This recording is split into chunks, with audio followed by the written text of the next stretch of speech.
The following program may contain strong language and mature content. Viewer discretion is advised.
Hey, happy Thursday, everybody.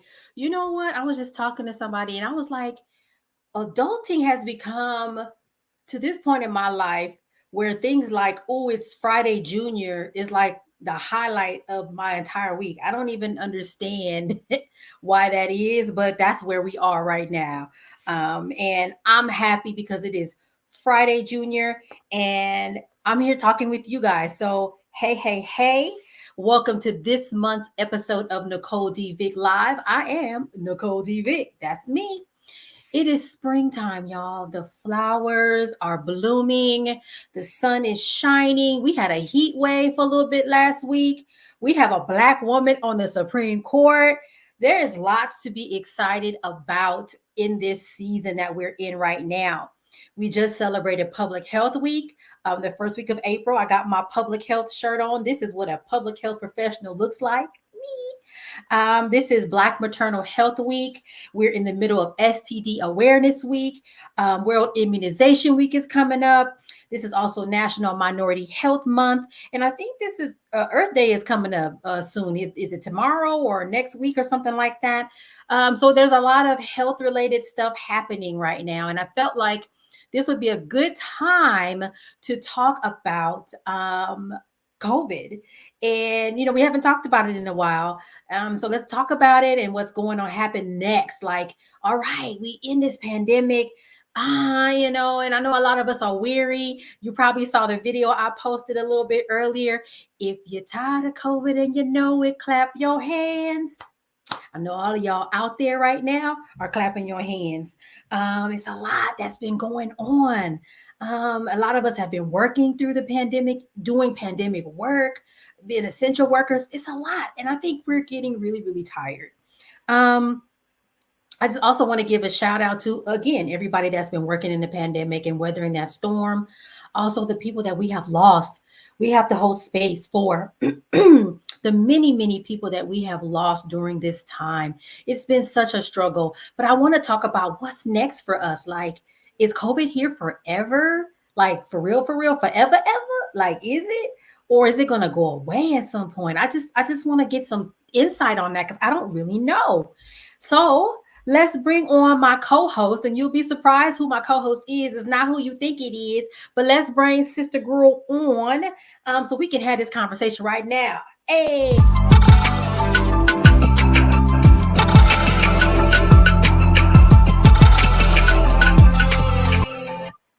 Hey, girl. So everybody probably like, that ain't Nosa. No, it's not. It's not Nosa. Nosa busy, girl. Nosa got things to do today, and it was a little bit of a last minute emergency. But I always talk about the importance of having your sister friends and your sister circle around. I just called all my sister friends, and a lot of them was like, "No, I got other things to do." But Jameelah was like, I help you out, and I appreciate that. I've known Jameelah for girl, how long have I known you? My daughter will be 15, so probably about More than 16 years. it's been longer than that. It has Yeah, to be. so maybe 17. Okay, close to 20. We just gonna round up. Mm-hmm. So, welcome to the show. Can you tell everybody who you are and sort of, I know you got that D and P after your name. You a big timer. Can you talk a PhD. little bit about that? I have a PhD. Oh, No. And we ain't not gonna get into differences between what that is. That's another podcast on another station.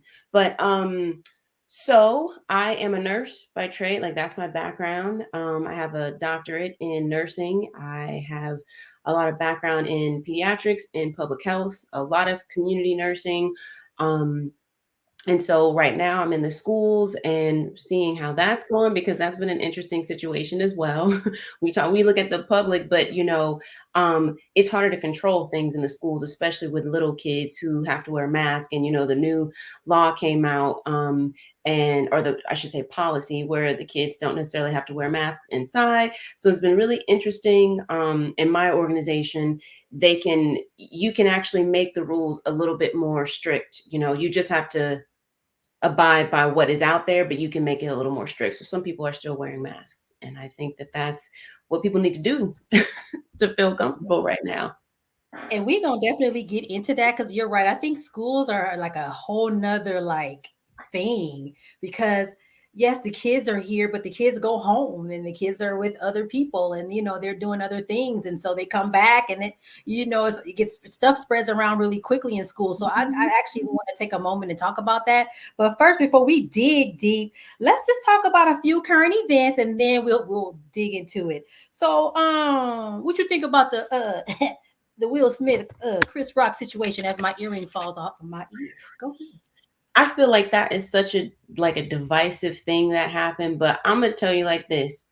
It was clear that Will Smith has some issues going on. I think that dude has been very traumatized in his life and was working some stuff out on the stage with Chris Rock, unfortunately. I do feel like it was an unfortunate situation to have two Black men up there displaying that type of behavior in front of the whole world to see. Because it just doesn't reflect well on us. Black people are always like, don't make us look bad.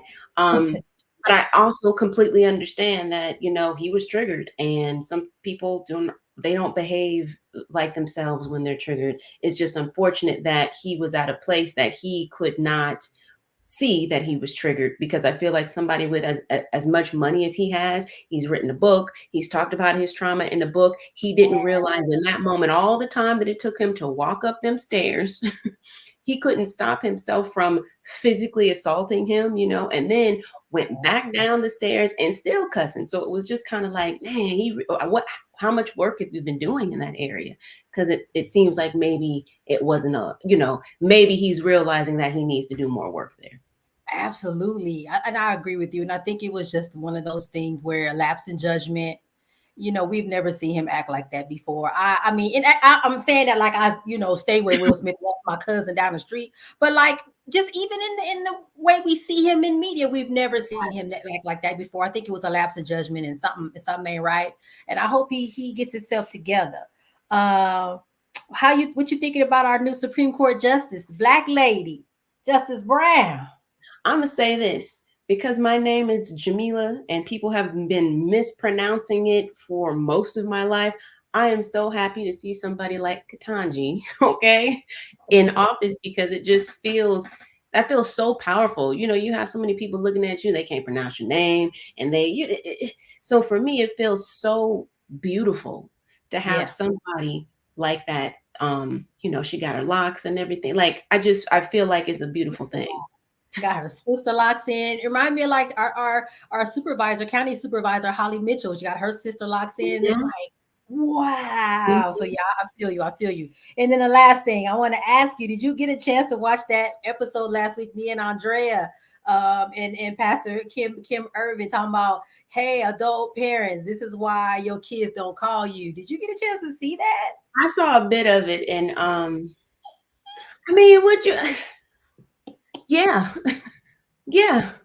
What else are you gonna say about it? I mean, yeah. Mm, I hope people watched it and really, I mean, because a I lot of feel like it's a pretty serious, um, state of households, if or families, I would say. I'm always for like Black families sticking together and stuff like that, but sometimes things be happening. yeah, you got to set boundaries. But I think it really, to your point, it's a call for parents to really look inward, like, dang, where have I made some missteps in relating Mhm. to my child, and how can I fix that? And I think that's super duper important. So, yeah, and I agree with you too. I'm like, I think people need to watch it. I actually tagged the woman, her TikTok account that prompted us to do this episode, and she was like, "Oh, thank you so much for sharing," and I'm glad that my TikToks spurred further conversation. So that was really even cool to hear from her. Yeah, She was like, I "Oh my think gosh, that's cool. yeah." One of the things you mentioned that I feel like is unfortunate, and not just in our culture, but just in cultures in general, the relationship between parent and child, especially as they become adults. I see memes out there that say you don't, you're a grown adult now. Your parents don't owe you anything. But at the same time, I also feel like parents do have to own up and look inside and say, dang, how did I contribute to this? Or what did I actually do? Or how was I influencing my child, at some point. So I think that really is something folks need to learn to do a little bit better, is empathize with the other person and be introspective about what's really going on. Absolutely. Yeah, see, that was good. Next time we're gonna have to have part two and have you on, because you always got the good insight. All right, we finna jump into this COVID convo. Are you tired of Ooh, COVID? I'm tired. Are you? I'm weary. I'm over here singing Negro spirituals because I just way down Moses. It's too much. It's like 2 years, really? How much further can we go? I almost feel like we playing double dutch when you jumping in, is it time to jump in yet? Got your mask on. No, I gotta put my mask back on. Like, what are we really doing? I don't know if you've ever seen the reels or the TikToks where they do the Temptation song and with the long intro, and it's like it was the third, and then they stop, and it's like that. It's like you think you can wet. And it's like, what are we doing? But we have been through so much in the last 2 years. We've lost a lot. I looked up the data for yesterday in LA County. 31,830 people have died from COVID-19, and the reality is a lot of them are Black and brown folk. Of There course. are the folks in our communities that have wisdom. They're older folk. That we're losing a lot of people, and I feel like there's this collective trauma that we have been through, and it has shifted how we behave, how we move through society, and just so much has changed. And I don't know if you've noticed that. Have you noticed any changes in how you do things? Oh, absolutely. Yes. I think I think there is an underlying anxiety in most people nowadays that did not exist prior to. Um, I think COVID just exacerbated what's anxieties and traumas some people already had, in addition to what has gone on in between that time with what's going on in Ukraine, and then what's going on in like Ethiopia. Just everything. It just feels like the world is crumbling a little bit. Like, you just don't know what you can touch. You know what I mean? Like, people like to feel stable, and I think COVID made everything feel up in the air, and that, I can tell you personally, I don't like to feel like that. So feeling just sort of loose, like you just not sure what's going on or what's going to happen day to day, I think is very traumatic, and it has left people with anxiety. Absolutely. And just having to rearrange things. I don't even go to the grocery store anymore. I think that's like been a permanent change for me. Like, oh, I don't have to, I just can just, go to Amazon or whatever website and get stuff delivered. And I also realized too, another aspect of that is if you are privileged enough to be able to do that. Mhm. Some people don't have that. They ain't got no smartphone. They ain't got no credit card to or debit card to be putting groceries and getting them delivered. They don't have those kinds of things. Mhm. And it also really helped me see the haves and the have-nots and where that line is drawn, and how able we are to maneuver little differences in life. Oh, well, we have to stay inside. For me, it's like, oh, okay, that's cool. I'm working from home. I'm good. But that's not everybody.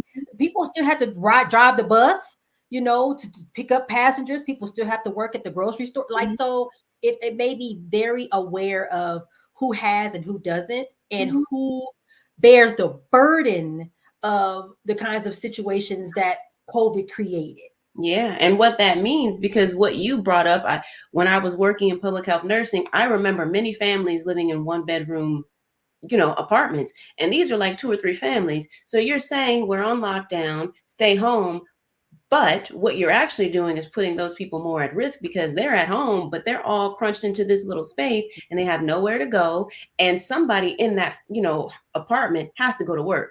So it's like they're at high risk because they live in this place with a lot of people, but they got to go to work and they got to go out, and do their work, and they're exposing other people possibly. Right. And even if they don't feel well, I don't have paid sick leave. Mm-mm. I'm going to lose my job. So guess what? I'm going to work. Mm-hmm. Absolutely. You know, Absolutely. It's really it's I hope that it brought to light for some people. I know for some communities and some people, they probably don't give a crap. But I hope that it brought to light the real differences in people's situations and highlighted, like, you can tell people to do things, but if they don't have the ability, the capability to do it, what are you telling them? Like, I feel like you are not really understanding and prioritizing what they need at that moment. I think that's yeah, the one thing in public health we tend to understand better than a lot of people, is that what might be a priority for you may not be a priority for somebody in a situation who does not have a lot of financial means. absolutely. Absolutely. And so, pandemic. That's what this has been this whole time. It's all around the world, it's everywhere. Now I'm starting to hear, on the news, COVID will be an endemic. What the heck is that? And I know we both know because we work in public health and teach public health. But what does this word endemic mean? Um, the definition, but then, like, what does it mean, like, Yeah. in practice? Hmm. Well, I tell people it just means living with it. It means it's endemic. It means that it's always present. That's what it means. It's always present. So, they talk about, like, the flu, or pertussis actually is endemic. Pertussis is actually still a thing and still around, so it's endemic. But sometimes it sort of ebbs and flows, and there's outbreaks and things like that. Same thing with like a cold or the flu. It's pretty endemic. Like, it's always present. You could probably get a cold at any time of the year, but Yep. there are times when it's more like, you're more vulnerable to getting it. But I think that's what they mean by endemic, is like, it's always present, it will always be around, and we just got to switch up our approach to it. Right. So sort of figure out how to manage that. And what was I going to say about endemic? Similar to like malaria too, right? When I think Mhm. about endemic, I always go to the whole conversation about malaria in some parts of the world where literally the mosquitoes can Mhm. bite you and you end up with something and you got a whole problem. So people sleep with nets, over them Mhm. to kind of protect them. So it's always around you. It doesn't go anywhere. And again, like you said, we got to figure out how to look at it. So I had pulled up an article, and I had shared that with you before we got on here. And it's interesting, if Kwame can pull that up, that it says globally, sort of big picture wise, we're still in the pandemic. Where, in 2020, we were just starting and the numbers were, going. And then in 2022, we had a big blip.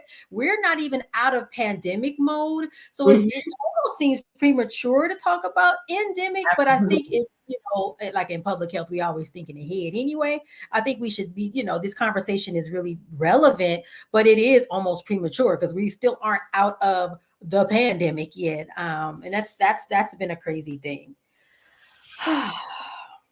Any thoughts on that? Have you seen that graph before? I have seen that graph. I'm looking at it, and what you said made so much sense, because it's like, we aren't even where we started. we're still higher than where we've ever been. So it's almost like, what do you do with that information? Because right now, this is when stuff has been sort of, they say, calming down. Like, we've had policies in place where you can go and enter into buildings without masks on. Kids can go to school without masks on. And it's so interesting and almost ironic to see that in the exact time that we're talking about removing masks, we're actually still higher than we've ever, like, than we have been when it first started, or when it was like peaking in 2021. Now it's 2022 and it's peaking even more. Higher. So it's very it's kind of odd, because it almost seems a little backwards that this is the time that we start pulling all of that stuff. Crazy. And I don't know, do you think we'll ever go back? So this is another question I want to ask you, because let me tell you, I teach at Oxy, and we did our public health course there. I'm almost done with the semester. We always have a debate, and I always pick a debate topic that's relevant to what's happening in real life. And so the debate topic was, should the college rescind their mask policy now that the COVID rates are low, right? And so, of course, we had one side that had pro and one side that had con, and they argued back and forth about it. And it was a really good conversation. But let me tell you, literally that next week, or maybe 2 weeks later, oops, yeah, we had lifted the mask requirement. You got to put your mask back on, because the BA2 variant is here, and the cases went back up, and we have more cases here. And I'm like, oh my gosh. So it's like, I think people also, for one, are confused because the stuff changes so quickly. Right. And I think people are weary. Like, I'm tired of wearing this mask. I don't want to do this anymore. So I feel like in a lot of ways, we're not going to see any of those stringent, social distancing, masking requirements come back, because I don't think they're not going to go for it again. We're going to have like anarchy or something. I don't know. Yeah, I don't know I think they're going to want to do the bare minimum right now. I think people are too eager. I think people right now just want to break out. Like, they just want to be able to go back to a normal, although I do not think that there will ever be an old normal. Like, this is the new normal. You have to be, you have to be careful now. You have to take your precautions. But I do think that I don't think people, because they're getting very antsy, they've been antsy for a year. Truth be told, they've been antsy since 2021, 2020. So I don't think that they're going to put these restrictions back on the way that they had, originally. But I do think they're sort of jumping the gun a little bit with things, because you are not the only school that I've heard of that sort of was like, okay, let's take these masks off. And within a week or two, they had a bunch of outbreaks. And, it's just not good for your bottom line. If you're thinking it in a business sense, which always sort of, I don't know why folks aren't looking at it like that. But if you start bringing people back without a mask, folks are going to start getting sick. And then you're not going to have people to do your work again. So it's like, safety should come first. I can tell you, even with the new change in the policy where they said that, instead of the 10 days you get off for having COVID, I think they changed it to 5.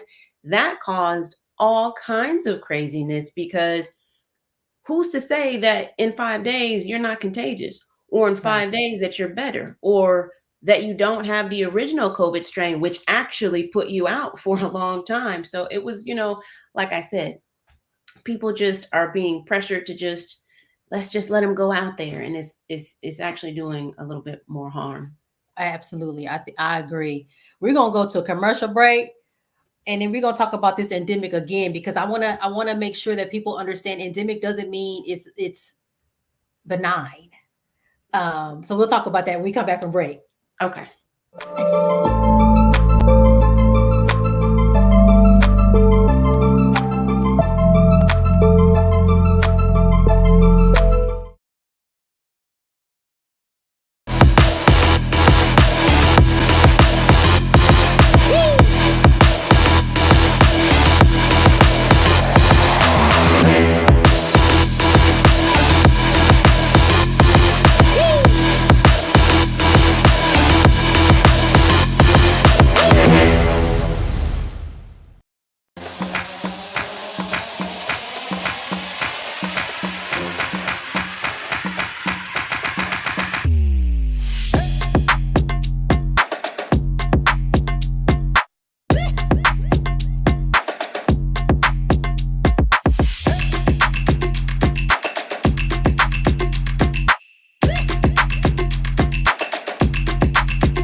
Pyro Media Network is a proactive network focused on providing innovative space for content creators and entrepreneurs.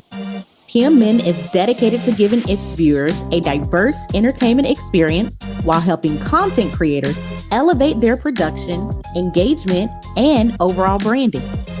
To date, PMN has reached over 1 million viewers and listeners internationally, produced over 72 successful shows with high ratings and fanfare, and has housed over 135 content creators, brands, and businesses through entertainment and consulting services exclusive to Pyro Media.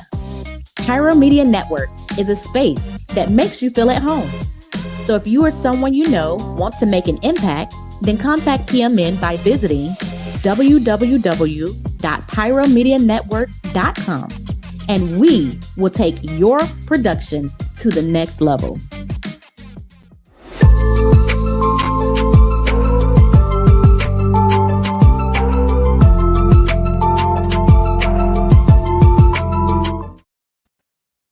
Oh my gosh. Every time I watch those commercials, I'm like, oh my God, I really for real have like a video podcast. I don't know why I never really think about it until I actually I'm like, oh my God. I was always that person that watched other people's YouTube videos with their little theme songs. And I'm like, wow, I want that. And I'm like, I literally actually have that. That's so great. But back to the COVID conversation and the endemic conversation. There's a quote I want to read you. And let's dissect it. There's been a political reframing of the idea of endemic as something that is harmless or normal. And that was said by Lucas Engelman, a historian of medicine and epidemiology at the University of Edinburgh. It says, but epidemiologists use endemic to mean something we should watch carefully, he said, because an endemic disease can become epidemic again. And when people think of endemic disease, they often think of the common cold. You mentioned that earlier. Upper respiratory infections, including colds, are estimated to infect billions of people worldwide every year, but kill several thousand. Other endemic diseases can be much more lethal. Malaria killed more than 600,000 people globally in 2019, and the flu killed more than 200,000, though estimates suggest these totals could be much higher. So this idea that endemic, I think some people think, oh, endemic, well, it's just going to be here, but it's going to be like a cold. That's fine. This is saying that's different. We actually shouldn't be thinking about it like, oh, well, it is what it is. That's cool. Endemic is okay. Because it could change, right? Yeah, I think they're changing that because they don't want people to underestimate it. You know, it's still the same disease. It's still the COVID that you saw and remember, you know, when it first came out, it's still the same COVID. And I think that they don't want people to feel like you said, benign, or to feel like, oh, I'll just, you know, take my medication, if I actually get it for the symptoms, you know, like cough medicine or something like that, and it'll be fine. And I think they're really just trying to let people know we can live with this, like because we're going to have to. It's not like it's going anywhere. I've read that it's not going to be eradicated. It's not something that can be eradicated, which is very difficult to do with viruses anyway, because they're always mutating. But I think they're really sort of making sure that they let people know, hey, even though this is endemic and we're living with it, you still need to take precautions and you still need to take this serious. I feel like it's like the flu. It was something I used to tell people all the time. They just, oh, I got the flu. And I'm like, did you get the flu or did you get a cold? Because if you have the flu, you're going to know it. Because the flu is very different than a cold is. You feel different. And that's why it takes people out, unfortunately. It kills a lot of people every year. And so I think, just like people do underestimate the flu, they don't want people to underestimate COVID, you know. Absolutely. And the first line really hit me, this political reframing. I think we have to also be very careful about the politicization. I can never say that right, but you know what I'm talking about. Stuff like COVID, how it became so politicized. And it's like, but this is a public health issue. Why are we politicizing a freaking virus that don't care who you are? It's going to behave how it behaves. And we need to do what we know works to prevent it. But people were politicizing. I don't want to wear this mask. I don't want to do this. Leave me alone. Yeah, because they weren't taking the fight. The fight is with the disease. not with the people who are trying to give you, help to protect you from the disease. And I think that's what happened. I feel like, how they say, like in relationships, you're supposed to both look at the problem, not say who's responsible for the problem, but we got to attack the problem. And I think with this, COVID was the issue. And instead of people saying, oh yeah, COVID is something, we really need to do something about it being COVID, instead they attacked people who were trying to, keep the numbers down, trying to protect other people by wearing their mask. And that was unfortunate. But you and I know where that comes from.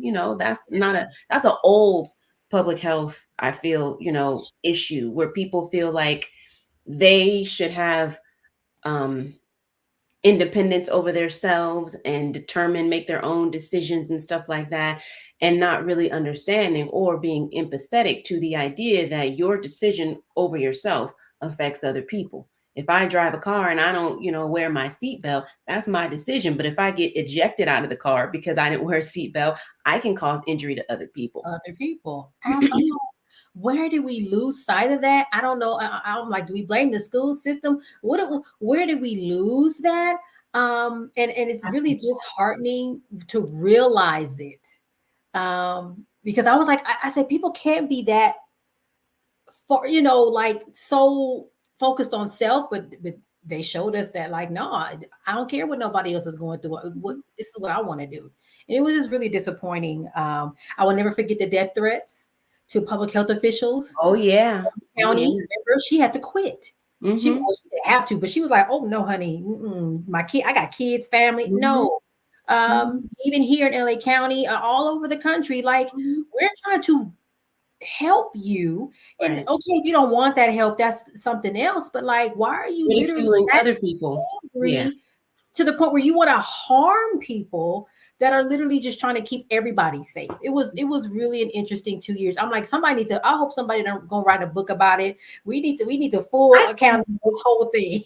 I think there's two things going on with that. I think one is people were so anxious that they just lashed out at whatever they could, and it was whatever they saw standing in their way of being normal again. I also feel like, and this is an interesting conversation that I've had with my husband about just how this nation was built. If you think about it, it was built on that type of philosophy, like, breaking off and independence and getting mine, right? And pulling up yourself by your boot. Like, that is the ideology, I think, of America. So it's kind of insidious in the way that it infects a lot of people, because in other cultures, you will see the idea is not me, but we. Because that is the culture. And I think here in America, that's just not the culture. The culture is me, and not identifying the selfish nature of that, but like looking at it in a proud way, like, it's about myself, and, I did this for me, and I did this on my own. And that independence seems to be valued more than the collective group. Yeah. Yeah, and it's unfortunate. And I don't even know if we can fix that, because that's a whole culture shift. That's a whole change. You know how culture shifts are. Culture shifts are one of the most, the hardest thing to do, whether it be in a small organization, but you're talking about America. Come on. Right. I mean, that would take so much time. I mean, it can be done, but it's horrible. And I just hate ultimately how, again, this pandemic played out, because it played out actually very predictably in regards to who got impacted the most, who died, the high rates of death, who, didn't get access to vaccine. All of that stuff played out in a way that was very predictable. It was almost like, why are people surprised? Because this is how stuff happens to folks anyway, with other things, sexually transmitted disease, HIV, all of these types of things played out the very same way, where people that are privileged have access, and the folks that are poor, you out here struggling, you out here wading in the water with life, nothing, lifesaver, nothing. You just out here. Like, and what do you do? I mean, what do you do with that? It's just, it's a very sad situation. Like I said, I feel like in public health, we've been exposed to that so much. We know the difference in the spas and the communities and what looks like what. And it's very difficult for people, who don't prioritize their health already, because they trying to get the bills paid. They're trying to get food on the table, trying to make sure their kids are taken care of. And you're talking about health. And for them, it's very low on the totem pole unless they're actually, you know what I mean, incapacitated. But health is unfortunately, not Yeah. prioritized. And then the other side of that too is a lot of times the communities that the folks live in don't have health promoting resources. Mhm. So even if they want it to be, it just makes it all the more harder. So again, all that stuff just played out like textbook, Absolutely. predictable, and it was really unfortunate. Really quickly want to ask you about the school. So how is the COVID thing work in schools? You don't have to, of course, talk about where you work, but just in general, like I'd be interested to hear, because I know that again was a big issue. A lot of the kids got sent home, Mhm. in the early days of the pandemic. And there were some issues there where, they started to do studies and say, what, for example, Black kids were literally like 2 years behind now, because a lot of them didn't have Yeah. Wi-Fi. They didn't have access to a lot of things. Maybe it wasn't safe at home in the first place. And so Right. like lag in their educational experience is like literally 2 years behind everybody else, even though everybody got sent home. But I'm just curious to know what your experience is working in schools. It's been a lot because there's so many. I mean, you're looking at little ecosystems, right? Coming into the school, and they're all going back to their main ecosystems at home. And I think people got so scared that a person could come in with some sniffles and they're like, you got to go home. And that was a big deal because who are you sending them home to? There's nobody there, especially if there were people who actually had to go out there, essential workers, and work. So what do you do with that? Now you just got a kid sitting in the health room all day long until somebody's able to come pick them up. And there's no real like rhyme or reason to it. I mean, unless you have the ability to test them in that moment, then Right. what are you going to do? I mean, that's the point of people wearing masks, because you can't always tell who has Right. what. I also Right. think, earlier on, they were really pushing to get these kids back in school, back in school, back in school. And let me tell you, I understand why. I'm not going to say that I don't understand, because I do. I think kids need to be socialized. They absolutely do, much more than adults do in that way anyway, because Yeah. it's their job as children is to play, is to play and to interact with other kids, because that's how you learn things. It's unfortunate though that there was such a rush to get back to school that I think some schools maybe didn't roll it out very well. Or, maybe let's do like a hybrid. Like a lot of schools were trying to do a hybrid program. Like, let's see how this works. They didn't have their testing together. I know testing was a big thing. They wanted to test every week, but some of these organizations were so new that they didn't work out all the kinks. And so the tests weren't coming back till the next week. So what's the point of the test? Right. The results aren't coming back until next week. Yeah, next week. Oh, you had COVID last week. Oh, so I didn't. I was sitting up here Exactly. with everybody. How is that supposed to be effective at all? The other thing is how you get people to wear masks who, as you can see with adults, if adults can't even do it, don't want to do it, don't think it's necessary, don't care about it, how do you get kids to do it? And I think the thought was that younger kids, because of where they are, they want to please you. They want to be, good in your eyes. So they're going to be okay with wearing a mask. The problem comes when they have the mask on in the wrong way. It's falling down. It's not over their nose. They're talking to you and whatever. And I think I wish there was like a better design for some of these masks, because it just doesn't fit them that well. And parents, don't have money to buy masks, and Right. provide a new one every day. So then what do you do with that?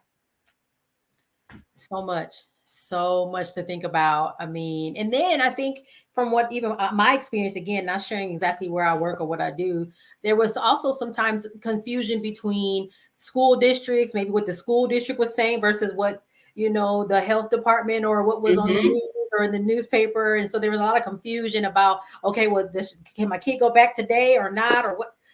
What's going on. And so sometimes parents were frustrated because parents, a lot of them at this point, they're going back to the office. There's no more work from home for a lot of people. Gotta go back. So it's like, ain't nobody at home with this kid, Exactly. or if the kid is home and I got to take off time. Mhm. So I need to understand. I don't understand what's happening, and so it was Mhm. just a lot of confusion. And I think that's the whole problem with COVID, though. There's been a lot of confusion. It's just like with anything, you have to know what to listen to and what to sift through. And, I don't think for the average person that that's the easiest thing to do. We understand research and we understand what bias is and we understand representation and all of that stuff. And what do these results actually mean?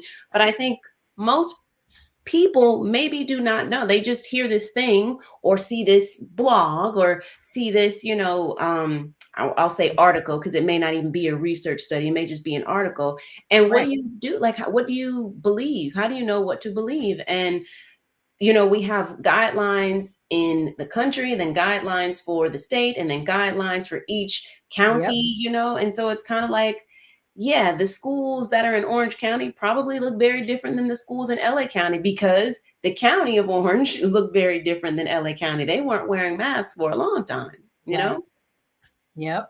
Yep. So we have a comment. I had COVID at the time I needed to enroll my son into school, and they didn't have any protocol for an online enrollment and wanted me to wait and have him start late. Yeah, see? So it sounds like she ended up sending him to like a web based schooling. Mhm. So yeah, a lot of parents, it's like a lot of confusion. And I think a lot of parents too, no lie. I always said to myself, if Andrea was school age during this time, I don't know. Because after a while, you be like, "Ooh, Lord, somebody come get her." I love my kid, but if she was little and was here every day, with I don't me, even know if I think it's any age. I mean, I don't have a toddler or anything like that, but I feel like any age, you can't give them enough to really right, help them, in that time. It doesn't matter if they're a teenager or a toddler or like just school age, because they get entertained at school. They have friends at school. They have a whole life at school. If you think about how long they're at school, it's a whole day. And so what do yeah. you do with the day, especially because my problem with some of these online schools was they had like school for an hour. So they're online for an hour And that's it. and that was it Oh for the no. whole day.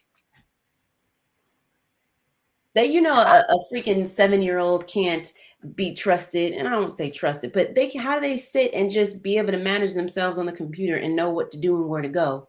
I have adults who don't even know how to go and break out things, and you know Right. what I mean? Know how to raise their hand on the Zoom. So it just was.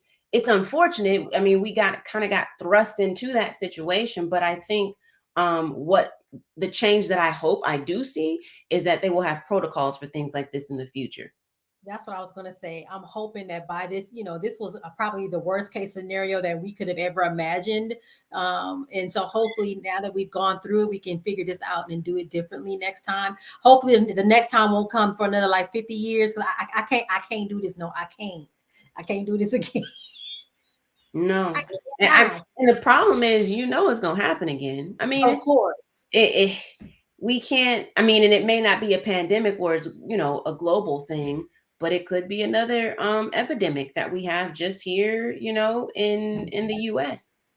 Yeah, absolutely. There was someone that always told me it's not if, it's when it's going to happen Mhm. again. It is. And we need to be ready for it. I think we need to do a better job of writing that guidebook, that playbook. Okay, last time this happened, this is what we did. Let's make sure we do this better this Mhm. time. Operate a Mhm. little quicker with some of the resources for our more vulnerable populations, people that have disabilities, people that are poor, people that don't have cell phones. You'd be amazed. I think we take it for granted because I have a smartphone, Mhm. you have a smartphone. We think everybody has a smartphone. Mhm. There are people in Mhm. this county that do not have Wi-Fi, do not have smartphones, do not have a laptop. So when we tell people to go on the website to schedule their vaccination appointment, Right. Oh yeah. Mhm. I think technology has created a large gap. We talk about the gap, in wealth and society and things like that, but technology itself has created a gap, and it's not always because the people who have money have the technology, but it's also how do people know how to use it? I can tell you right now, I know adults that have phones and have computers. They don't know how to work it. I mean, they yeah, don't know how to set up a Zoom. They don't know how to get into the Zoom. They don't know how to put themselves on the camera. I mean, things that I feel like I take for granted. I know that there are people that cannot do that, especially for, let's say, on the university level, college level, where they could not go back into class and they just had to figure out how to create a classroom. And I know that those classrooms were probably not, the best. Look, the struggle was real. I was Mhm. fine because you and I taught online for Mhm. a long time. So I was like, Mhm. oh, okay, Zoom, let's do it. We did Mhm. the semester. I think I had to teach online 2 semesters. I was like, we did our debates on Zoom. They did their group presentations on Zoom. I put them in breakout rooms. So those kind of things. But like you said, a lot of teachers and professors or whoever, they don't have that skill set and don't be sight impaired or have some other impairment and trying to do Oof, something. that's the one right there. Like, what am I doing? I can't Because even, you have to really be prepared for that. Transcripts, you have to type everything out because what you're saying, they may not be able to hear very well. And then, yeah. So we got to do better with that. And I think that one of the things that I would say is when we include and consider everybody, then it actually benefits all of us. How many of us that can hear or see are still benefit from having captions? Absolutely. So like I think we just need to think about that period and then we will be okay. But again, there's a lot of things that I think we could do a lot better. So moving forward, as we wrap this up, okay, COVID ain't going nowhere. Mm-mm. An endemic doesn't mean benign. Actually means that you can have another outbreak at any Absolutely. time. So what we gonna do? What should we be telling people? So a couple of things I tell people, the article mentioned something that we can't necessarily do anything about, but the article mentioned needing a cocktail. So just like if you have the flu and you go to the hospital, they know exactly what to give you. Not that kind of cocktail, but I could use one now. But like if you have, so there are certain things, you come into the hospital and you have this, they know to give you this. You have some type of poisoning, they're going to give you some type of charcoal to get it out. So they need a cocktail that is sort of addresses all of the symptoms that somebody with COVID would have. That's one thing. Because we know people still gonna go to the hospital, especially with the rates of chronic diseases here in this country. The other thing though is people don't need to feel pressured about if a place says you don't have to wear a mask. You do what you're comfortable with because you know who you're going home to. You know what you're being exposed to. And if you're not comfortable, I say stick with that. And what I would say is just be mindful of the venues that you're going into. If you're going somewhere outside and it's not super crowded, I feel like that's okay for you to take your mask off. But I feel like if you are in, a classroom that's overcrowded, maybe there's 30 students in there, that might be kind of, too much for you. Or if you're at a concert and the concert is crowded. I went to a concert the other day and there was a lot of people in there. Guess who had her mask on? Nobody around me had their mask on, but I had my mask on because I just didn't feel very comfortable with all these people yelling and screaming and they singing and dancing and putting their COVID all over everything. I was cool. So I feel like people just need to, that's a precaution that I say everybody needs. Whatever you feel comfortable doing, just know your surroundings, know who you're around, and wear your mask, as much as possible and when you feel like you need to.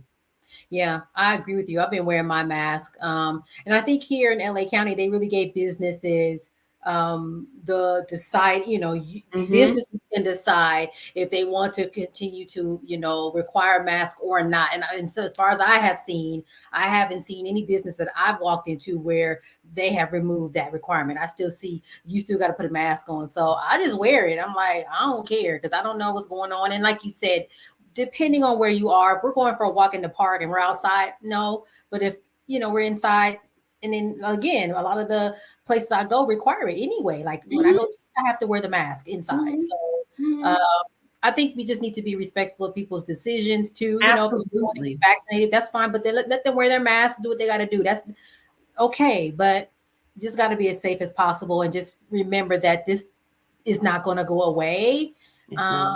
And we're not sort of out of danger, We're not. I think people just need to protect themselves overall. Protect yourself, whatever that means. That's like keeping your body healthy. Like, don't just be out here willy-nilly and you aren't hydrated, you haven't eaten, whatever it may be.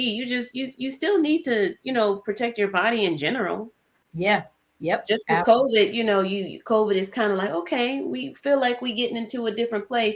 There are still other things out there that you I need to know. protect yourself from, so. Because you can end up with seasonal flu and end up in the dang on hospital. Exactly.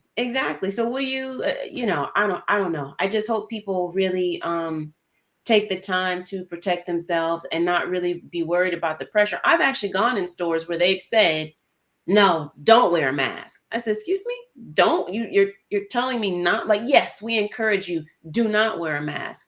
I had to turn around and leave because that to me feels like, so I don't have the right to wear my mask if I want to. That's weird. Yeah, it was very, very odd. But I have been in a couple of places where they're okay with you not wearing a mask, and sometimes they want you to not wear a mask, But I feel like I said, if you're in a place where you feel uncomfortable, like you're going to dinner, let's say, small place, try to eat outside, or maybe go in the corner or something like that.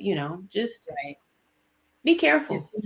Just be smart as possible and be careful. There were a couple of comments about being 6 feet apart at the airport, but then sitting close together on the plane. Oh, that was hilarious. Yeah, I saw a meme about that. Like, what does that even mean? You guys are in line and you're 6 feet apart, and then you get on the plane and the person's right next to you. I don't know. I mean, to me, again, those are things that are just backwards. But that's what I said about that chart. Like, we're at sort of not at the height, but we're still very high than we were when this whole thing first started. And this is the time that they're removing the guidelines. It's crazy. This has been a good conversation. We might have to revisit it. I mean, depending on how things go. But I thank you so much for joining me, Dr. Powell, PhD Powell, not DMP. Get it together. That's on me. And one day I'll be able to put my little degree at the end of mine in about 3 years. With this. Yeah. Thank you for joining me, Jameelah. All right, you guys. Thank you so much for joining us. Don't forget, check me out. I got books. I got 2 books, actually. I have my first book, Pushing Through, Finding the Light in Every Lesson. And then I have my second book, Push Through, 52 Weeks of Light in Tough Times. You can pick those up. Just Google it and you'll find out where you can buy it. You can buy it from me directly.